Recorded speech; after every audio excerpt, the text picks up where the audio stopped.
ये देखो, अयोध्या नगरी के राजा राम जी ने तो दीक्षा ले ली। वो तो मुनि बन गए। और उनकी wife queen Sita, she was a very devoted wife.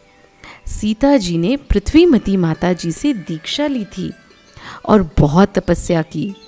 तप के प्रभाव से सीता जी नेक्स्ट बर्थ में स्वर्ग में देव बनी थी। सीता के जीव यानी देव ने मुनि राम को मेडिटेशन करते हुए देखा, ध्यान करते हुए देखा और सोचा, अरे मेरे डियर राम ऐसे ही तपस्या करते रहे तो वो मुझसे पहले ही मोक्ष चले जाएंगे। I won't be even able to meet और spend time with Ram ji. तो सीता देव ने सोचा, क्यों ना मैं राम जी की तपस्या और ध्यान को डिस्टर्ब कर दूं और फिर राम को मोक्ष ही नहीं मिलेगा। ही वुड कम टू स्वर्ग और हम दोनों साथ में रहेंगे और बाद में साथ में ही मोक्ष प्राप्त कर लेंगे। सीता वाले देव के पास सुपर पावर थी, कैसा भी रूप बनाने की। He could look like anyone. वो मुनि राम के पास सीता का रूप बनाकर गईं और उनके पास जाकर कहने लगी, हे राम, बड़ी मुश्किल से मैंने आपको पाया है, अब आप ही मुझे सहारा दीजिए, मेरे साथ रहिए। अभी इस यंग एज में आप इतना ध्यान क्यों कर रहे हैं?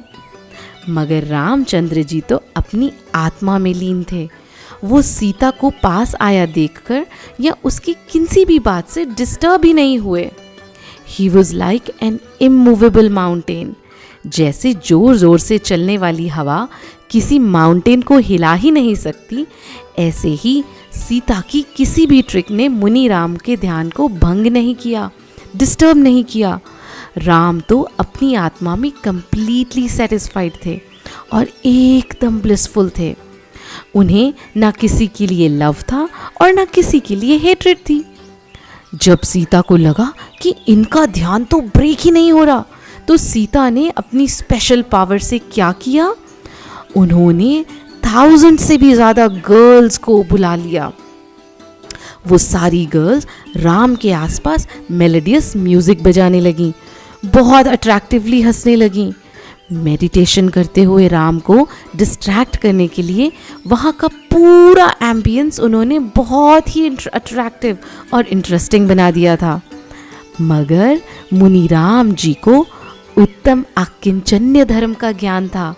He knew that his Atma is beyond all emotions, all worldly pleasures and relationships. ये रियलाइज करके राम जी तो सिर्फ अपनी आत्मा में मगन थे, विदाउट एनी डिस्टर्बेंस। वो अपनी आत्मा का ध्यान करते गए बिना किसी डिस्ट्रैक्शन के। और पता है फिर क्या हुआ?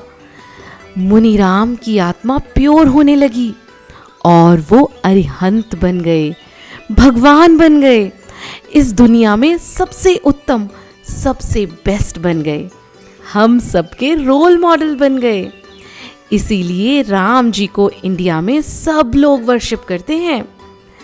आत्मा में लीन रहने का नाम ही तो है उत्तम ब्रह्मचर्य, जिसकी एक्सीलेंट एग्जाम्पल है मुनि राम की ये ट्रू स्टोरी। चलो हम सब यही भावना भाते हैं, यही विश करते हैं कि हम भी अपनी आत्मा को जान पाएं और एक दिन अपनी आत्मा को एकदम प्योर बना लें। बनाएंगे ना? जय जिनेंद्र।